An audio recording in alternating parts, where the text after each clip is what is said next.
What is up, everyone? Welcome into our latest TDR Cannabis at 5. I'm your host, Shad Dills. Got a good one here today as we're diving in to one of the most important conversations in finance and consumer markets, and that is why experts believe cannabis is set to disrupt traditional industries in ways we haven't seen since the tech boom. From pharmaceuticals to alcohol, wellness to retail, cannabis isn't just a niche product anymore. It's a global force reshaping consumer behavior, investment strategies, and even government policy. We hope so in the States. So stick with me as we break down the data, the trends, and the opportunities that could redefine entire sectors, because cannabis is definitely going to disrupt many industries moving forward. So let's get into our latest TDR Cannabis in 5. All right, let's start with the numbers. Let's now look at Canada alone. Retail cannabis sales hit $466.7 million back in April of earlier this year. That was up 6.6% year over year. Experts say this isn't just about cannabis, it's about consumer dollars and how they're shifting. Every dollar spent on cannabis-infused beverages, edibles, or wellness products is a dollar not spent on alcohol, pharmaceuticals, or traditional retail. So that disruption is in real time. And now with over 3,700 licensed stores in Canada, accessibility is no longer the barrier, it's consumer preference driving the change, and it's changing. So let's now move to our next topic, and that's cannabis versus traditional markets. Think about alcohol. Cannabis-infused beverages are indeed gaining traction, especially among younger demographics who see cannabis as a healthier alternative. Analysts project that cannabis beverages could capture 10 to 15% of the alcohol market share in certain regions by 2030. It's not far away. Pharmaceuticals, they're another sector that's indeed under pressure. Medical cannabis is increasingly prescribed for pain management, anxiety, and sleep disorders. This challenges traditional pharma revenues, particularly in opioids and sleep aids. In fact, studies show that in regions with legalized cannabis, opioid prescriptions drop significantly, signaling a direct substitution effect. Also an important stat, the U.S. spends with their healthcare system over $635 billion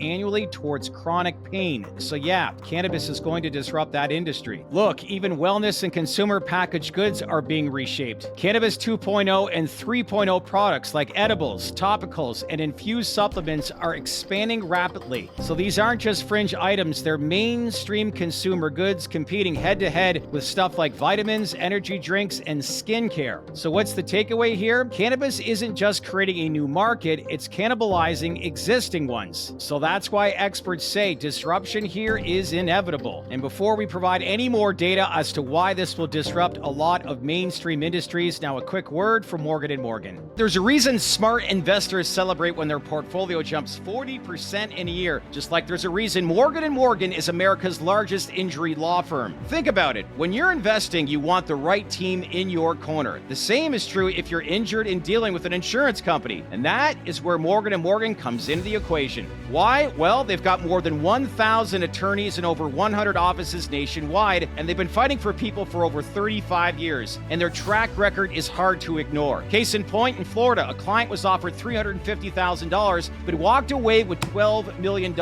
So in total, Morgan & Morgan, they've recovered more than $25 billion for over 500,000 clients. Because if you're injured due to someone else's negligence, you deserve to be paid. Not all law firms are created equal, but with Morgan & Morgan, their fee is free unless they win. You can start your claim right now by clicking the link in the description below or by scanning this QR code on your screen with your phone. At the end of the day, if you want what you deserve, make sure you go in with the right team by contacting Morgan & Morgan today. All right, let's get back to it and look at global trade and policy shifts. Cannabis, as we look into it, isn't just a domestic story, it's now global. The Global Cannabis Exchange 2025 report shows trade networks expanding across Europe, Canada, Thailand, and South America. Imagine we factor in the US too in that. So Canadian producers, as we know, they dominate medical exports, but low-cost producers in emerging markets are definitely reshaping supply chains. Policy shifts are also accelerating this disruption. Countries in Europe and Asia, they're definitely loosening restrictions and opening doors for cross-border trade. So yes, this creates volatility, volatility, but it also creates opportunity. Traditional agricultural markets like tobacco, they're watching closely as well, as cannabis could replace declining demand in their sectors, and those sectors are definitely declining. Experts argue that cannabis is following the same trajectory as coffee and alcohol, from local product to global commodity. And once cannabis becomes a standardized tradable asset, it will directly compete with traditional agricultural exports. All right, let's now look at consumer behavior and market psychology. So right now, consumer psychology is the hidden driver here. Younger generations view cannabis as a wellness-oriented, socially acceptable, and even sustainable. So compare that to alcohol, which faces rising health concerns, or pharmaceuticals, which struggle with trust issues, and they struggle with trust. So the shift in perception, it is